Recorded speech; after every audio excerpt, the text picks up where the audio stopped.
Ito nga mga kababayan, usap-usapan ito ngayon at reaksyon po ito reaksyon ito mga kababayan ng mga netizen. Dahil po mga kababayan ay isa po kasi si Robin mga kababayan sa mga persons of interest dito sa pagtakas or pagpapatakas kay Bato mga kababayan at sa mga kaguluhan sa Senado na nangyari kung naalala ninyo nung nandoon si Bato tapos may putukang naganap, 'di ba? Oo. And kay Ma'am Nora Figueroa, ayan, and kay Francis Paris, hello po. Oh, so Sir Ber Villanueva, hello po. So mga kababayan, isa po si Robin doon bukod kay Jinggoy at kay Alan Petri Cayetano at kay Mau Aplaska, no? Mga kababayan, like po tayo, share and subscribe. So ngayon mga kababayan, sa magbalik tanaw tayo sa mga nakalipas na taon, na mga nagdaang taon, mga kababayan, si Robin Padilla po ay binigyan po ng absolute pardon ni dating Presidenteng Digong. So ngayon mga kababayan, usaping pardon, no? Ibig sabihin po ng pardon mga kababayan, binigyan po siya ng kalayaan, no? Binigyan ng pagkakataong magbagong buhay. Binigyan ng pagkakataong maging mabuti. Binigyan ng pagkakataong hindi gumawa ng krimen. So ngayon mga kababayan, so marami pong mga abogado, mga kababayan at yung mga law expert, no, may mga alam sa batas na nagawa ng reaction dito kasi mga kababayan, patungkol po kasi dito sa pagtakas ni Bato ay isa po kasi si Robin Padilla sa mga kasama. So ngayon mga kababayan, posible nga ba? Paki-comment po mga kababayan. Posible nga ba na si Senator Robin Padilla ay pwede nga bang bawiin ang kanyang absolute pardon? No? Kasi actually mga kababayan, nakakulong po itong si Robin. Nakakulong. Noong naging presidente si Digong, binigyan ng absolute pardon. Sa madaling salita, binigyan ng pagkakataong magbagong buhay, binigyan ng pagkakataong lumaya para magbago, hindi sasali sa krimen, gumawa ng krimen, at maging sangkot sa krimen. Yan man pong ibig sabihin ng absolute pardon Bigyan ka ng pagkakataon, bigyan ka ng tsansa. Buti nga hindi ka tinukhang di ba? Binigyan ka ng tsansa para magbagong buhay, hindi ka tinukhang. Kung iba pa yun, natukhang ka na. So posible nga ba mga kababayan na bawiin ng korte or ng gobyerno ng Pilipinas itong ginawa ni Robin ngayon mga kababayan kung sakali no na mapatunayang isa siya sa mga nagpatakas sa isang puganting si Bato o sangkot dito sa kaguluhan sa Senado mga kababayan. Kasi ito po yan mga kababayan, sa mga hindi po nakakaalam, kailan po ba yan Ken? 5 years ago po mga kababayan, ito po panoorin po natin, no? Ang pagbigay ng absolute pardon. Duterte, ang aktor na si Robin. Bago si U.S. Marine Lance Corporal Joseph Scott Pemberton, Ito po. yan ang absolute pardon ni Ito po mga kababayan. Bago si U.S. Marine Lance Corporal Joseph Scott Pemberton, na unang binigyan ng absolute pardon ni Pangulong Duterte, ang aktor na si Robin Padilla. Ano nga ba ang ibig sabihin ng absolute pardon?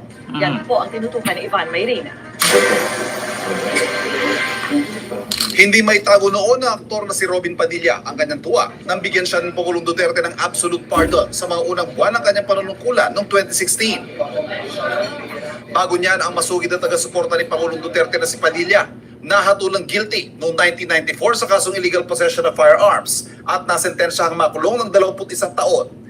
Pero noong 1997, pinalaya rin si Robin dahil nabigyan ng conditional pardon ng nooy Pangulong Fidel Ramos. Lumipas muna ang halos 20 taon bago siya nabigyan naman ng absolute pardon matapos itong irekomenda ng Board of Pardons and Parole. Ang 1987 Constitution na nagbibigay ng isang Pangulo ng kapangyarihang magbigay ng reprieve, commutation of sentence at ng pardon. Reprieve ang tawag kapag ipinagpaliban ng pagpataw ng parusa sa isang nahatulan. Commutation of sentence naman ang pagbubuwas ng haba ng pagkakakulong ng isang convict. Meron namang dalawang uri ng pardon, ang conditional at absolute.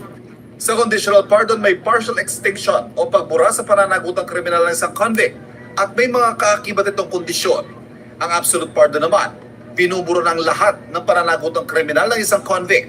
Ibinabalik din sa kanya ang civil at political rights tulad ng karapatang bumoto o tumakbo para sa posisyon sa gobyerno. Yan na, isa yan ngayon mga kababayan. Dalawang klase po ang pardon. Isang pardon, merong kondisyones. Yan yung mga kondisyones na bawal kang gumawa ng krimen, bawal kang masangkot ulit sa krimen, o bawal kang madamay sa krimen kasi mababalik ka, mawawala yung visa, no? Mawawala yung visa nung tawag dito conditional pardon, no? Or may condition pardon, no? Conditional. So ngayon mga kababayan, itong absolute pardon naman, ang ibig sabihin ay burahin lahat ng kasalanan mo. Pwede kang bumoto, pwede kang tumakbo sa politiko. So ngayon mga kababayan, eto na nga, ito nga ang pagkakamali. Ito yung pagkakamali kasi. Kriminal na eh. Di ba? Ito yung pagkakamali. Kasi mga kababayan, itong sinasabing absolute pardon, kung halimbawa ngayon, example ko sa inyo si Sara Duterte, na-impeach yan, tapos na-convict. Ngayon, makulong yan. Kasi alam naman po natin, ang isang opisyali sa gobyerno, kapag ka na-convict yan, tapos nakulong, na-impeach, makulong. Tapos, hindi na siya pwedeng humawak sa anumang posisyon sa gobyerno. Ngayon, kung mayroong presidente dyan, na kaibigan nila, kakilala nila, bigyan ng amnestiya itong si Sara, bigyan ng absolute pardon, mabubura lahat yung kasalanan niya, pwede siyang tumakbo ulit. Ngayon, kung ano man yung kasalanan niya, mabubura yun, pero ngayon nabubura, gagawin niya ulit yun. Yan din ang sakit eh. 'Di ba? Yan din ang sakit, mga kababayan. Yan din ang sakit na kapag ka nagkaroon ng kaibigang presidente, bigyan ka ng absolute pardon, malaya ka na, burahin nyo lahat ng kaso mo, edi pwede ka nang gumawa ulit ng kaso. Kasi bakit? Wala na eh. Di ba? So ngayon, mga kababayan, ito yung problema dyan. Posible nga ba na bawiin itong pardon ni Robin kung mapatunayan na sangkot siya sa kaguluhan sa Senado at isa siya sa nagpataka sa isang puganting si Bato. Kasi mga kababayan, nasa batas naman po siguro yan, no? Na pwedeng bawiin. Kasi bakit?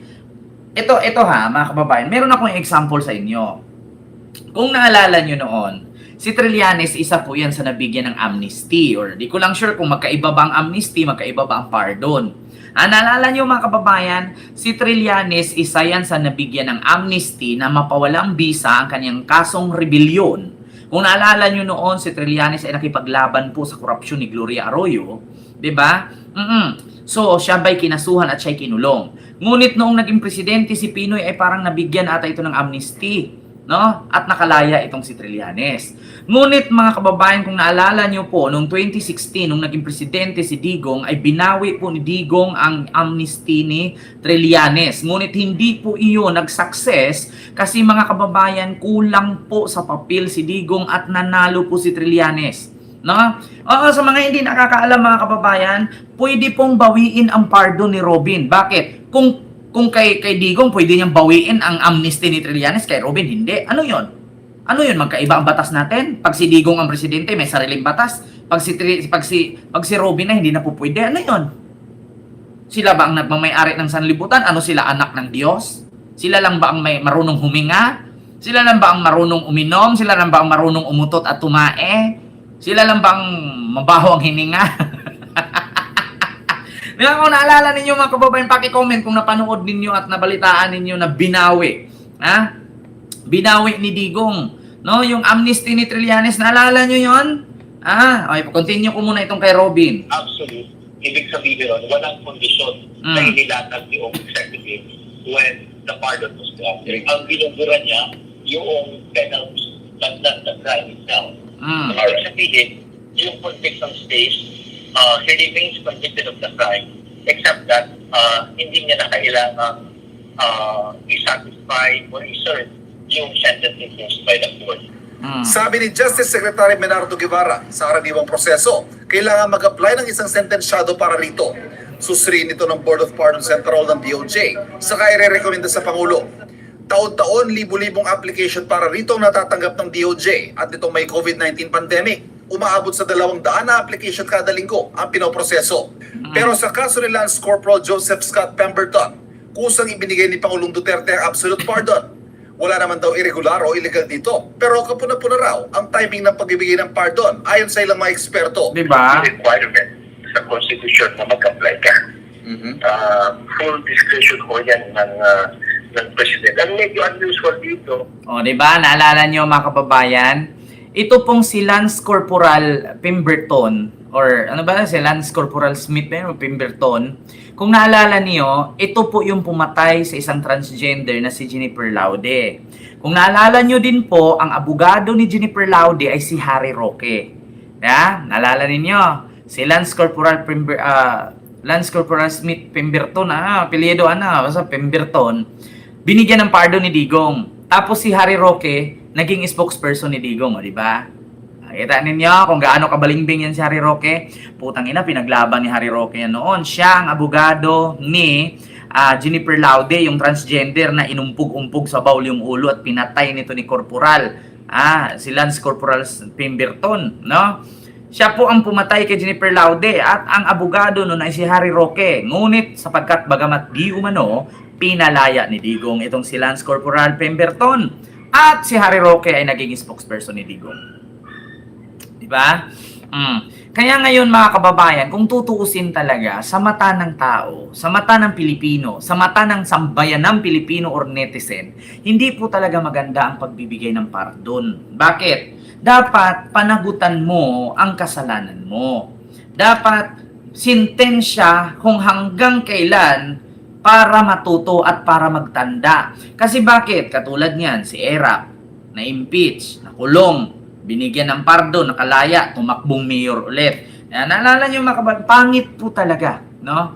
Pangit po talaga yung mga ganyang pangyayari. Maliban na lang kung ang binigyan ninyo ng pardon ay walang ginawang krimen or pinag-initan lang. Katulad kay Trillanes, hindi ko sa pinagtanggol si Trillanes Ang kay Trillanes kasi mga kababayan, alam naman po natin na labag sa batas yung ginawa niya. Ngunit ang ginawa niya po kasing rebellion, no, or ang pagkalaban sa gobyerno ay dahil po sa sobrang korap ni Gloria. Alam naman po natin kung ano pong issue dun sa ZTE deal. Kung naalala ninyo doon, maraming poste kada barangay na may mga telepono samantalang di naman nagagamit. Naalala nyo yung ZTE deal ni Gloria? Yung mga posting itinayo niya dyan bawat barangay office, tapos may telepono na pinagdidikit sa pader ng barangay office, tapos ending wala namang kwenta, wala namang silbi, ilang milyon yon, ilang daang bilyon yon, punyeta na yan. Isa yun sa mga pinaglalaban ni Trillanes noon, kaya siya kinasuhan ng rebellion or citing to sedition. Kaya ang pinaglalaban po ni Trillanes ay tama. Bakit? Hindi nagamit sa tama yung pangungutang ni Gloria sa China sa ZTE deal. Kaya nga nakasuhan si Gloria Arroyo at nagkakaroon ng bracket sa liig. Nung binigyan naman ng pardon ni Digong na wala ang bracket, ayun, naging congresswoman ulit. Diba? Yan ang mahirap Yan ang mahirap mga kababayan. Diba? Kaya may possibility nga ba, mga kababayan, na itong si Binoy ay pwedeng bawian ng pardon? Ako'y nagtatanong, hindi naman ako abogado, nagre-react lang in my own point of view, in my own opinion. Posible kaya? Kasi bakit si Trillanes binawi ni Digong ang immunity ni Trillanes, hindi immunity, tawag dito amnesty, no? Binawi ni Digong yung, kung naalala ninyo, binawi ni Digong ang amnesty ni Trillanes para balik-kulungan ito kasi si Trillanes ay tinik po ng administrasyong Duterte noong presidente si Digong. At yun nga, sa sobrang tinik ni Trillanes, ngayon si Digong nakulong. Diba? Naalala nyo mga kababayan? Si Trillanes po talaga ang pinakamabigat na kalaban ni Digong ng administrasyon niya. Hindi niya mapakulong-kulong.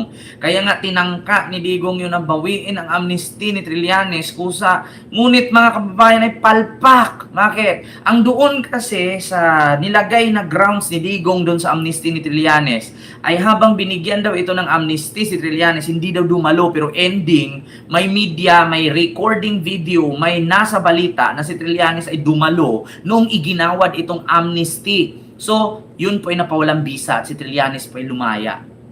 No? Ito sa mga hindi po nakakaalam at hindi po maniniwala. Puntahan natin sa TikTok. General, kasi kung ordinaryo... Puntahan natin na para maniwala kayo. Ito. Amnesty. Amnesty ni Trillanes. Binawi ni Digong. Kung si Digong pwedeng bawiin, kay Binoy ba hindi? 2003 nang mag-aklas laban sa administrasyon ni dating Pangulong Gloria Macapagal Arroyo, ang noon ay sundalong si Antonio Trillanes. 2007 naman, panahon pa rin ni Arroyo, Isa si Trillanes na senador na noon sa mga nanguna sa Manila Peninsula Hotel siege. 2010 nang bigyan ng amnestiya ni dating Pangulong Noynoy Aquino si Trillanes. Pero binawi ito noong 2018 ni dating Pangulong Rodrigo Duterte na mariing binabatikos ni Trillanes hanggang sa kasalukuyan. Sa desisyon ng Supreme Court sa en banc session nito sa Baguio City, idineklara ng korte na valid o may bisa ang amnestiyang ibinigay ni Aquino kay Trillanes at unconstitutional ang ginawang pagbawi ni Duterte sa amnestiya. Sa desisyong isinulat ni Associate Justice Maria Filomena Singh, sinabi ng Korte Supremang hindi pwedeng bawiin ng presidente ang amnestiya nang walang pagpayag ng Kongreso. Iginit din ng Korte na pinakamahalaga ang mga karapatan ng taong bayan at hindi dapat mangingibabaw rito ang kapangyarihan ng gobyerno at ng presidente. Sinabi rin ng Korte na ang pagbuhay sa mga kaso ni Trillanes sa panahong pinal na ang desisyon ay paglabag sa mga karapatan laban sa double jeopardy o paulit-ulit na pagsasampa ng kaso. Dagdag ng Korte, may ebidensyang nag-file si Trillanes ng kanyang amnesty application na isa sa mga requirement para sa amnestiya. Sa Proclamation No. 572 na nilagdaan ng noon ay Executive Secretary Salvador Medialdea para kay Duterte, binanggit na walang kopya ang Armed Forces of the Philippines ng amnesty application ni Trillanes. Git ni Trillanes, isinapubliko niya ang application niya noong 2011. Nung nag-file ako ng aking application, covered ng media, no? Yan, TV Patrol, lahat, national media, pinakita ko sa ang application form. At well documented, no? Pero naghahanap nga sila ng butas, no? Naghahanap sila ng pwede ikaso. Pinag-aaralan na ni Trillanes ang mga legal na hakbang na maaari niyang gawin kaugnay sa paglabag umano sa kanyang mga karapatan. Pero sa ngayon, nagpapasalamat si Trillanes sa Korte Suprema para sa desisyon nito. Dahil itinaguyod nila kung ano yung tama. At tayo rin ay masaya at under the Marcos administration ay nagkakaroon ng democratic space. Sa isang pahayag, sinabi naman ni dating Senador Laila de Lima na malaking tagumpay sa hustisya ang desisyon ng Korte Suprema. Iginiit din ni de Lima na pinakulong sa panahon ng Administrasyong Duterte na ang pagbawi sa amnestiya ni Trillanes ay may bahid politika. Sinubukan ng ABS-CBN na kunin ang panig ng mga dating opisyal ng Administrasyong Duterte, pero wala pa silang inilalabas na pahayag. Gustong sabihin ng Korte Suprema na sa pagbabalanse ng kapangyarihan ng isang Pangulo at karapatan ng mga mamamayan, mananaig ang konstitusyon at mga batas, hindi ang kagustuhan o kapritsyo ni numan. Narinig nyo ha? Mananaig ang mamamayan at ang batas, hindi ang presidente. Kung sakali man mga kababayan na bawiin ng gobyerno ang pardon ni Robin, pwede po yun. Bakit? Sa batas po magbe-base. Una, yun bang pagpapatakas kung sakaling masangkot si Robin? Yun bang pagkasangkot ni Robin? Kasi actually mga kababayan, si Robin po ay isa sa persons of interest dito sa kaguluhan sa Senado at pagpapatakas kay Bato. Ngayon kung mapatunayan na si Robin ay isa sa mga nagpatakas kay Bato, maaari bang gamitin ng gobyerno yon? Pwede po. Unlike doon sa ginawa ni Digong na ginawa niyang fake news ang sarili kaya nanalo si Trillanes na ang sabi wala daw siyang application for amnesty samantalang naka-live naman, naka-video naman sa media, no, sa ABS-CBN, TV5, GMA, CNN at whatsoever, no, media network. Ngayon mga kababayan, naka-live din naman po sa media kung ano pong nangyari sa Senado. At kung mapatunayan nga na si Robin ay isa sa nagpatakas kay Bato, maaari pong gamitin iyong pagpapatakas ni Robin or mapatunayan sa investigasyon ngayon. Kasi laging sinasagot ni Robin, ginagalang natin ang investigasyon. Ginagalang natin kung ano man ang kanilang resulta sa investigasyon. At handa daw siyang humarap. So ngayon, kung mapatunayan na sangkot si Robin, pwede pong gamitin yun para bawiin ang kanyang pardon.